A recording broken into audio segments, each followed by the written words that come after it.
I'm Mike, and welcome to Retro Boost, all 700 plus of you. Thank you so much. We passed 700 subscribers recently, and that is so incredible. Thank you so much to everyone who has subscribed, everyone who has watched, just all of you. Thank you all so much. That is such an incredible milestone. I couldn't have envisioned myself exceeding 10 subscribers when the channel first went live, and here we are past 700. It's incredible. So thankful. To celebrate 700 subscribers, I wanted to go over the history of the channel. See, fun fact about me, at one point I was going to be a history teacher, so history is a very passionate thing for me, and we're going to be going over the history of myself, the YouTube channel itself. I'm going to go into how it started and how we got to where we are today, because where the channel started, what I was doing initially, is not what I'm doing now that has done so much for the growth of the channel and just taught me so much and got me interested in so many awesome technologies and cool things. That's what we'll be doing today, celebrating 700 subscribers by doing the history of Retro Boost. What's this? We're gonna get to that. That's something kind of stupid, but also like really fascinating and more insight into me and how my brain works. So we'll get into what that is. Thanks, of course, for watching. Thanks to everyone who subscribed. Let's start where all things start. The beginning. So where did all this start? Well, early 2020, I had the idea of getting back into filmmaking for fun. Growing up, I always loved filmmaking. I made tons of little short videos with friends and family. At one point, I thought that I wanted to have a career in filmmaking, going so far as to take like film classes in the summer, doing a bunch of short films for these like tech college programs that I went to for various things. Always enjoyed it, but then it kind of fell away and I kind of forgot that I was really into that for the longest time. But then I'm starting to think, you know, I want to get back into this. And the original idea was to do smart home tutorials, which I did do initially for the channel. It wasn't going to be the focus at that point, but at first it was going to be the focus. Like, it's going to be a smart home channel. Trying to think up of names and drawing like prototype logos and all kinds of things. But then I kind of figured, like, long term, I don't know if I want to do that. Like, I was passionate about smart home at the time, but I guess my intuition was on point. It's no longer like the biggest thing that I'm into, so I think I sensed that long term that wasn't going to work out for me. So I ended up shifting the focus. But to what? Well, kind of had like a light bulb moment. Well, gaming. I've always been like a big retro gamer. It doesn't matter like what year it was, whether it be the most current, newest, latest, greatest game comes out, my attention would still be prioritized to like replaying Metroid Prime for the 50th time, or Paper Mario and the Thousand-Year Door. Like, I love retro gaming. So I wanted to make a gaming channel. I already owned all the consoles and plenty of games to make content on, so that was like the natural thing to pick. I've always had the consoles I've had here. The only new consoles I've bought since starting the channel was the Sega CD and 32X and like the RGB modded N64. Everything else I already had before starting filming. So it was the logical thing to settle on. The really tricky thing was like how I was actually going to do it. I started by building my own PC, which thankfully I got that done a little before the COVID shutdown hit, and so like a lot of parts and shipping orders were thrown into chaos. It was like the weekend of the shutdowns when my parts arrived. So that became like my editing machine. I was planning on that a ways out. Like, I knew that I would need a powerful computer and had to research how to build a computer, and I did it all on my own. It's not easy for me, at least, but going back, I could probably do it again, my eyes shut now. But so then that solved that part of it. I had to buy some equipment too, like filmmaking equipment. But then it was like, how do I actually do the videos? Like, I know I want to do retro gaming, but like, in what capacity? So that's where it was really tricky, and there was a lot of like testing and trial by fire, and the first video was the Metroid one. There was a lot of stuff to figure out early on, the biggest thing being like how I'm going to literally make the videos. So capture, like if it's going to be a game focused channel. I gotta capture the games, right? Well, these are retro game consoles. They're not like HDMI devices. So there was some figuring out that I had to do about that. And the first thing I was trying to do was like research like analog based game capture devices, things like that. And I found it a really difficult process initially, and I had this early idea of using my receiver for my theater system. I'm a big like home theater fanatic as well. Used to work in that industry way back before the smart home stuff. So I have like a dead-end receiver that has analog inputs. It has a converter on the inside of it. So that's how I was playing my retro consoles. They'd go into the receiver, it converts them to digital, HDMI to the TV, there we go. The older consoles look like crap, but like, you know, the Wii, the PS2, the Xbox, they look fine enough. They're all component 480p or higher, so this is fine. So I was like, okay, well I could use that then, because it converts them to digital, and then I'm just gonna buy an HDMI capture card and problem solved, right? Well, that's what I did at first. I bought a Elgato internal capture card that I still use today. It's the 4K60 Mark II. I've never done like anything 4K capture-wise for the channel besides just testing it, but I got that because I was like, yeah, but what if I want to do that down the road? So I get that card, install it, and like immediately failure. My idea burns to pieces. Devastation, because I ran into a bunch of like HDCP issues, and the multi-out ability of this dinner receiver. It won't do conversion for the secondary HDMI out.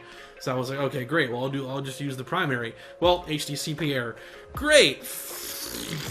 Total catastrophe. So I find a StarTech USB capture card that has analog inputs, converts to HDMI. People recommended it, great, but at that point I have like no budget now, so I gotta find a way to make this Elgato card work for the short term at least. So I used my Retron 5 for anything with like cartridge wise that I could, so SNES, NES, etc. I would use the Retron 5 because I could have that go directly into the Elgato card, no HDCP issues, problem solved. So the first video and some of the second one I filmed using the Retron 5 as the source device for the games. I referenced that too in the first Metroid video because it was like a two-part issue for that, because my NES is like notoriously fickle. I can barely get that thing to work. It's only gotten worse since 2020. So it was a two-part issue.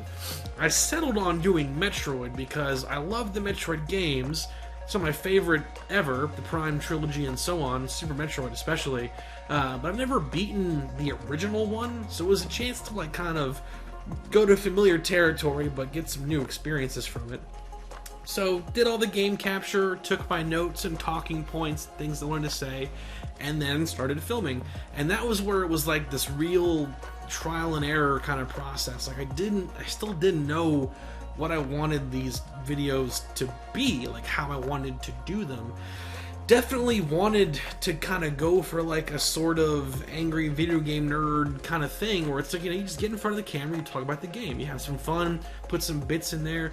Ultimately, this whole thing is to have fun. That's like, this is a hobby for me, not a job. So I want it to be fun. So did a lot of experimenting. That Metroid video kind of has like all the ideas. Like it is a presentation, like you will learn what the game is, and like it's an experience sharing thing. I talk about things that stuck out to me, or I rant about certain parts I had trouble with, or like observations on like silly things, like how enemies can go through doors and like things like that. I talk about like the other Metroid games and compare them a little bit. You get a little bit of the history there. There was a whole section that I cut from it that was like 5 minutes long, a whole presentation thing on like the origins of the game and like how it came to be and the games that came out before it that led to its inception, talking about Gunpei Yokoi, all that stuff. Like, so it was just everything. It was like a historical presentation, a game review, a comedy kind of thing. There's bits in there, like me getting the game being thrown at me and the sumo attire adjuster bit, getting slapped, multiple takes of that, getting slapped by the Bob character that I created, this like imaginary, not imaginary guy that's like making the videos with me. For the most part, I did all this on my own. I did have help from my family though. My parents Great thanks for that, of course. Given that this was like during the early COVID shutdown, was not trying to bring over like groups of all my friends to be in an enclosed space making film content, slapping each other. Not a great thing to do, so kept it to just family. It's all about family. And I made those videos, 5 videos in totality, all back to back to back to back to back, sharing them with friends as I completed each one for like kind of feedback. And as I went along, I kind of figured out what I wanted those videos to be, kind of my preference, my style of like how I want to make them. I feel like by the end of that run, I definitely had a good idea of what I want to do. The biggest thing I needed to really get better at was being more concise, because like a lot of those videos were pushing 30, 45 minutes, even with trimmed down things. I mean, like cutting the fluff from that Metroid one only cut like 4 minutes, still like a 40-minute video. So I had to learn about being more concise, but had a lot of fun doing it. I also filmed 2 smart home videos and 1 other gaming video. I ended up cutting the other gaming one. It was about my game console collection, kind of showing off like that and like how I had it connected and wired. But I cut it because I knew that I'd be changing it like immediately after that video was made. I knew that I would inevitably be learning new things, and like the things would change. So I figured that's not really worth doing a video about because this is gonna change. Cut that. Kept the smart home ones though. There was a Logitech Harmony video talking about that remote, and a Philips Hue video, a very, very convoluted way of synchronizing Xbox and PS4 gameplay to Hue lights using their remote access software for computers and the Hue desktop app. Again, because smart home was a big thing for me at the time, so I kind of did both. I did my gaming review fun videos and a little bit of more of that like kind of educational tutorial stuff as well. Good, healthy mix of content. And then the channel went live in August. So now the channel is live, roughly 4 or 5 months after like conception. The channel now is on the internet and people can watch the content. It was those initial review videos and the 2 smart home videos. And then kind of that point forward, I started releasing those review videos roughly every 2 weeks to a month, pretty consistently through the end of 2020, concluding with the Spider-Man N64 video in December. That was the last one of that year, and rounding out like 10 total videos, 2 volumes, as I put it, groups of 5, clustered by like how they were filmed. So like groups, that's how I filmed them. Filmed the first 5 all together and then filmed the next 5 all kind of back. So 2 volumes. In between that, I was also making Let's Play style stuff, because I figured, well, game reviews are like a condensed version of the experience. Why not offer both the condensed version and the full version? Give me a different way of sharing my opinions, thoughts, experiences. Out of all that, I made a lot of those videos. Out of all of it, though, I only ever finished 1 game. It was Mario 64. Everything else, either I didn't get too terribly far into it, or I just stopped. Whether it be because I lost interest personally or other things got in the way, whatever it was. Most notoriously, the Mario baseball game just kicked my ass, and I didn't want to go back. So I didn't go back to that one. In between this, though, I made a couple more smart home videos. So that was like that's the first year right there. The first 6 months, rather, was a total of, I think, 10 game review videos and a handful of smart home stuff, and a lot of those Let's Play things. I was averaging like 2 or 3 of those videos per week in that early time. But then something interesting happened. Come December, two things happened. Number 1, I wake up one morning and there's like a spike in subscribers. And spike, it's a small spike. We're talking like I went from like 18 to 35. That's a lot though. So I was like, whoa, okay. Where are these coming from? Well, they're coming from one of the smart home videos, the Harmony one specifically. And that video had like 600 views.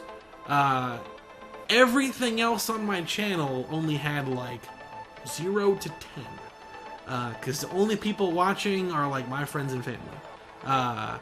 So I was like, oh my god, this Harmony video is blowing up. Over the next like 6 or so months, those smart home videos would all have thousands of views. The highest performing of which was this smart lock video that I did. That one would end up having like 20,000, roughly a year after it had been released. So those smart home videos blew up, and they were the source of the subscribers of the channel. December is when I first kind of took note of it.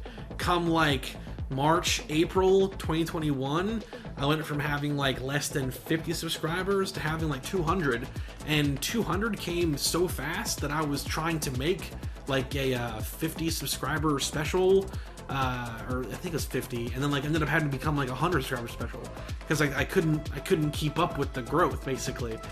So the smart home stuff is what caused a lot of the early growth. The other big thing to happen in December is I came across the existence of retro gaming enhancement devices like RetroTINK and CARBY. And that would be the thing that really started to take my interest and changed the focus of the channel. So again, it's December, the Harmony video blew up and it has like hundreds of views, and that surprised me, and subscribers are starting to come in, and I've just discovered the existence of like RetroTINK and things like that. There's a local video game shop near me called Video Game World. I've actually done a video in cooperation with them.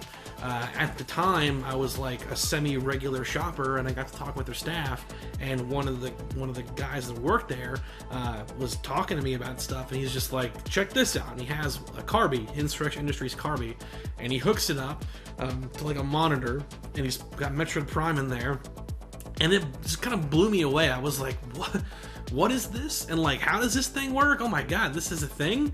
Like, there are products that do this? Like, I never knew about this stuff. Like, I'm not like a gigantic like social media guy, or like you know, I don't know how to explain it. Like, it's funny that I spent all that time looking up the analog capture card stuff and watched videos about the StarTech USB capture card, and like not once did I see anything about devices like that other than the FrameMeister. That one came up a lot, but that thing was like $500. It's crazy how I never came across this on my own. But he shows me the CARBY. He also talks about RetroTINK, and I think he had the 2X SCART on hand and showed me that, and I was like, duh, it's crazy. So I ended up buying a 2X Pro. After doing a little bit of research, I was like, I should get the Pro because they have all these component devices, but then I realized pretty quick that like, oops, the 2X Pro can't do 480p, so a couple weeks later, I got the 2X Pro M as well. And this is December, started playing around with those. Decided to kind of up my console collections organization and bought a Extron Matrix Switch shortly after I bought another one. At the time, their price is pretty reasonable. They've probably gone up since, but I got them for pretty cheap, and the guy at the game store again helped me with like understanding those and what you use to connect them and how to work them. And then I kind of spent the next like 2 months like redoing my whole console collection to utilize all these new things, the Extron device, the Extron switches, the RetroTINK devices, both the 2X and the 2X Pro and the 2X Pro M, and like spending some time like getting to know these devices, what they do. And that's where I had the idea, like, I want to talk about these things, like, because I didn't know they existed. Like, who else doesn't know they exist? Or like how cool this stuff like really is, that this exists. It's amazing that this exists. It continues to blow my mind that there is as big of a following of passionate technology experts that are pouring their hearts and souls into these devices that just bring the most out of our precious old game consoles on these modern TVs, to clean them up and give us a great experience. So I wanted to talk about them, and in doing so I knew that I would inevitably learn more about them. I would get like comments from people that know them that would give me advice. I would answer their questions, things that I know. It made a lot of sense to do videos on those devices. So the first one I did was a video on the 2X Pro, just kind of talking about like what it is, how you hook it up, and like what it looks like. And it was a very basic video. That still has like a lot of views. But a very basic video, and then as my editing skills like continue to improve, I did a follow-up where I did like a proper side-by-sides, like the same video but with side-by-sides. So I continue to talk about them. At the same time, the smart home videos are still like the big performers. I was averaging like 1 smart home video a month, kind of. That was the big source of views and new subscribers at the time. So now we're getting into like February, March 2021. I started doing RetroTINK videos. I did the Extron video as well. And then I had the idea of evolving the Let's Play stuff. Instead of it just being me, I want to get some friends involved. Because that could be even more fun to play games with friends, and provides a whole new circumstance to get content from, because it's more than just me talking. It's the two of us sharing our thoughts, opinions, joking with each other. So that was the birth of Retro Boost Arcade, which is definitely like my favorite part about the channel, if I'm being totally honest. Out of all the content I make, I enjoy making the Retro Boost Arcade content the most. Strictly speaking, they're very simple videos, both to shoot and to edit, and yet I just love them so much. So started filming those with my friend Cameron in like March, April 2021, and much like with the Metroid video that I filmed on my own, there was a lot of trial and error to figuring out like how we wanted to do those videos as well. And when they were being filmed, I hadn't like totally figured out the RetroTINK stuff yet. So like one of the first things we filmed was Mario Party 3, and that was like straight analog capture from an N64. The quality looks horrendous. Other stuff we filmed though was on more modern consoles like the Wii or the Xbox. So there's a component base, a little bit better looking. So there was some figuring out to there as well. But those were a lot of fun to make, and a lot of fun memories of those like early experiences playing like Star Fox Adventures and Mario Party 3. This is good times. I'm so glad to have started those kind of videos, because we did some really cool stuff.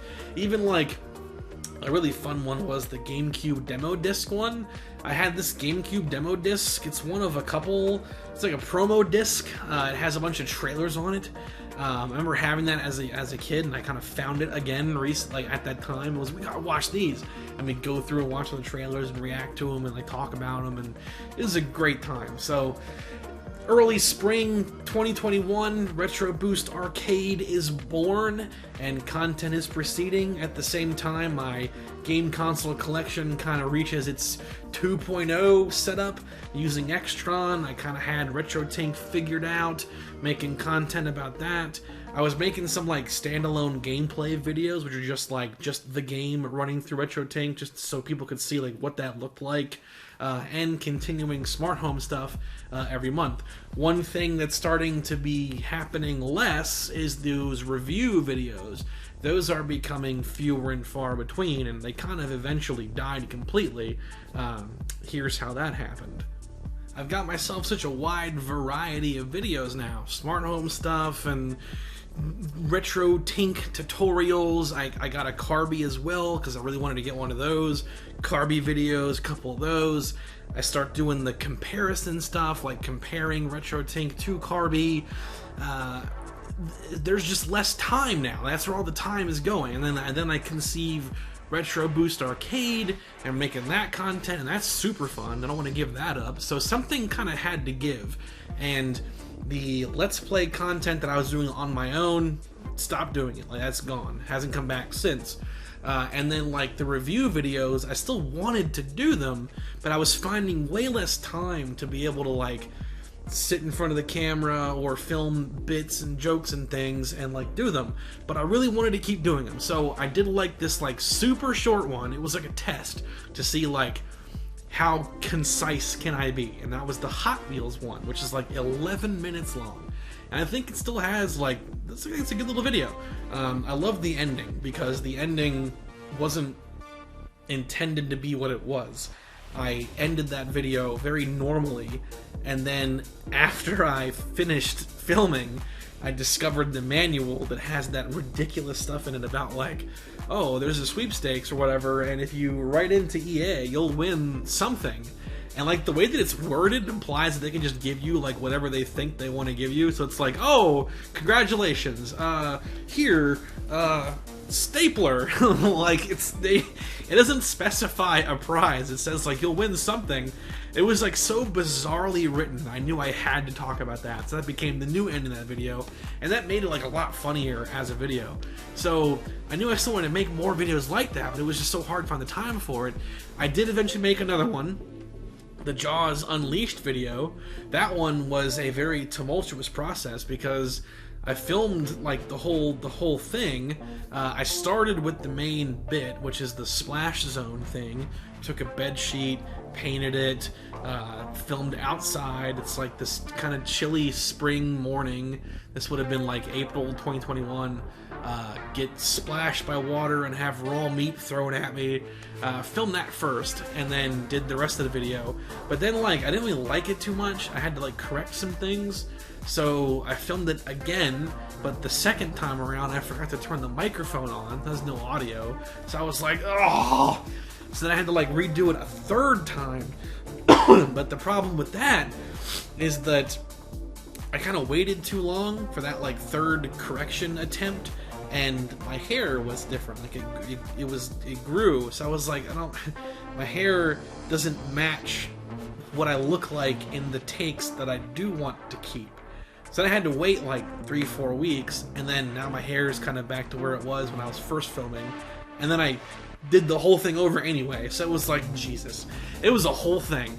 Then I finally got it done, and I like that video quite a bit. I think it came together quite nicely.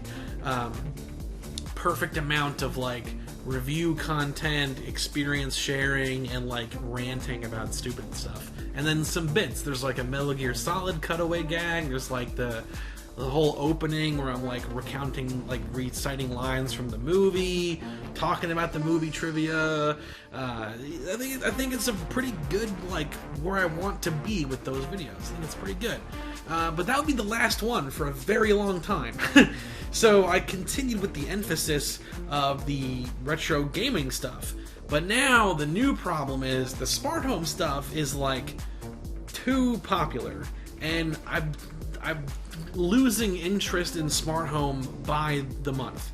So it was like I felt like I had to make the smart home videos because they're popular, but I love making the gaming videos. And ultimately, the decision I had to make was, I'm doing this for fun. Like, I'm not doing this to be a millionaire, right? So, as tough as it was, I decided to stop making smart home videos and just kept making gaming videos.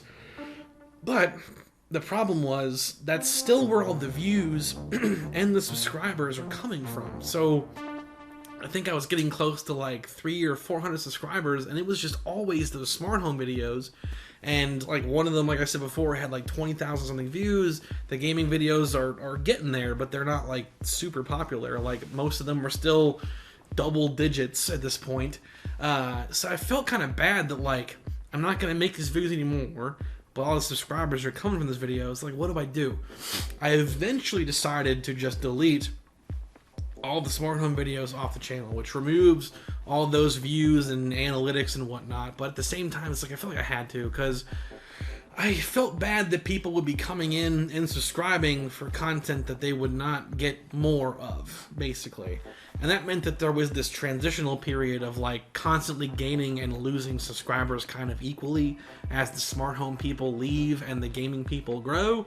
That kind of happened for like a year straight almost. That's what it felt like, at least. So I cut the smart home content away. Why not make them like unlisted? Or I kind of played with that idea for a while. Why not make a second channel? Well, there's some reasons I can't do that. I'm not going to go into it, but I couldn't do that. So the smart home stuff died. died. I think that was like late 2021 is when I deleted all those, somewhere around then. Yeah, it was tough. That's what I had to do. I remember talking about it in one of my other anniversary videos. Maybe it was like the 500 sub special, somewhere around then. It was tough though. I didn't really like doing that, but I felt like I had to. As 2021 came to a close, I continued to grow the retro gaming content.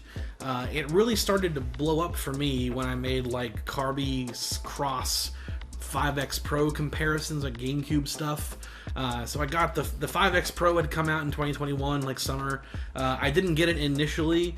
It is expensive, right? So couldn't get it initially, but I got them on their second wave, like late July, I think is when I got mine, like late July territory. Played around with it, made some early videos, and those started to do really well. And as I'm doing those, I'm gaining my knowledge in these devices and technology. That's super cool. Still is my big interest point. As I'm doing this, the Retro Boost Arcade content's continuing, and I think that's kind of when the channel kind of hit the stride that it has now.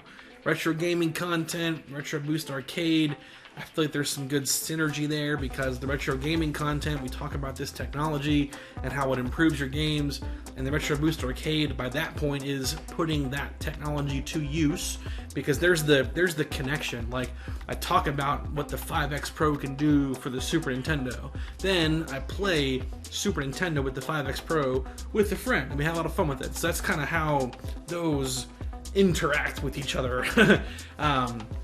So that's where we were, late 2021. That is where the channel is. Retro gaming content is now the primary spearhead of the channel. It's where all the views are coming from. Smart home stuff, although it helped grow a lot of subscribers, decided to get rid of it, losing subscribers in the process. But I think it was a worthwhile exchange because I did feel bad about people coming in and committing to something that they're not going to be able to get anything from. So late 2021, we're kind of full steam ahead on where we'll end up today, but some things are still going to change. Looking back, 2021 was like the year that things really started to come together. There was a learning process to those retro gaming videos, just like there was to the review videos. I think the biggest thing was the capturing process. I had a lot of difficulty initially with getting the capture footage to like format correctly, and because of my inexperience with those devices, I didn't even know that things were incorrect at first. The original RetroTINK video that I did that has thousands of views doesn't show that device correctly. Like, it's not right. It's 16 by 9. That device should be 4 by 3. But like, for whatever reason, it just couldn't get the thing to cooperate back then and do 4 by 3. But I didn't even notice it. Like, I didn't know that was wrong either, because I booted it up on my TV and that's how it looked. So when I did capture, it looked the same. I was like, cool, as intended. But then later on I realized that's not actually right. That should be 4 by 3. So knowing that, I actually went back and like redid some of those videos, filming all new, properly formatted capture footage and inserting it over the incorrect capture footage. I did that for like 3 or 4 different CARBY videos and RetroTINK comparisons. And then I put like disclaimers in the descriptions for the other affected ones that had a mixture of correct and incorrect footage that I didn't really see the need to replace entirely. So that was a whole process there, and I feel like the issue was this HDMI matrix switch that I had. I think that was like forcing things to 16 by 9, because ever since I got rid of that thing and found an alternative solution to conveniently being able to switch sources like that, I haven't had that problem. So that was the whole process. So 2021 was like a big learning year as I continued to foray into the retro gaming technology circuit. By the end of 2021, I was making videos on the 5X Pro. I first started playing around with SCART videos for the SCART cables and making videos about those. Never even knew what a SCART cable was until that time. That was really cool. Started making controller videos as well, discovering brands like Retro Fighters and Retro Bit for the first time. So all that stuff really started to come together toward the end of 2021 specifically, and by that point too is when I had really started to enjoy this stuff and was learning so much about it. The 5X Pro becomes like a real big interest to me. Playing with that, I'm learning about all these new cable types like HD Retrovision, Retro Gaming Cables UK, getting a wider understanding of what those parts and pieces do. I'm gradually collecting them and integrating them into my game console collection, so it's all coming together. Entering 2022 is when another couple of big changes would occur and some new things appear. 2022 would mark the last real Retro Boost review type video, and I think it's like the best out of all of them, although it comes with some costs. So, the Lord of the Rings video, that's the last one that I did in that style, at least. There is one more that followed it, but it's not the same in my opinion, but we'll get to that. So, the Lord of the Rings one, I think, is all of the things I was trying to do with the Metroid video, I think, happen and succeed in this Lord of the Rings one. There's bits and like humor and like funny cutaways. There's also like some history to be learned. Like I go into a little bit about like my perception of the Lord of the Rings movies and stuff like that. A little bit of trivia about them, talk about the game, share my experience, go on some rants, got some funny capture footage, some funny moments to talk about. I think it all came together very nicely at the expense of it being like probably way too long. It's like an hour-long something video. At one point it was like an hour 15, I think, before I cut down to like roughly an hour. It's a long video, but I think it's a very good one. That would be the last Retro Boost review video, because going forward from there is when I really started to go full steam ahead on the retro gaming content, because it was really becoming a serious interest of mine by that point. So at that point, I had finished acquiring all of the HD Retrovision / better cabling and had worked that into my game consoles.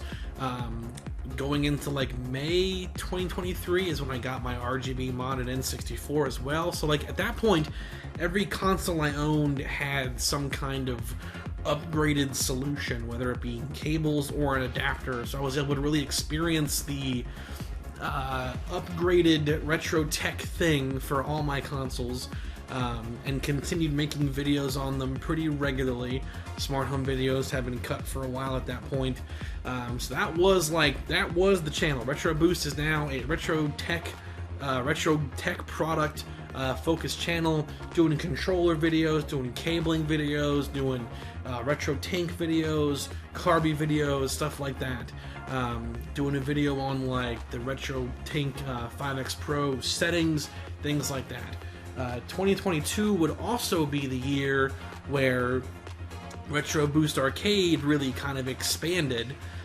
So going into late like summer territory is when I met Tori. Actually earlier than that, it was like early spring. Going into summer is when we started making content together. So we filmed a bunch of stuff together, and then I edited all of it and then had it come out in 2023. We filmed a ton of stuff together, and it was a lot of fun. And that was also the first time the Retro Boost Arcade had a on-camera portion with the Luigi's Mansion video. Up until then, it had always been us together on the couch, and we're just talking, it's microphone only. That made it easier to edit, A, and B, I never really saw the need to be on film. Like, I toyed with the idea, like I thought about it quite a bit, but never really decided to do it.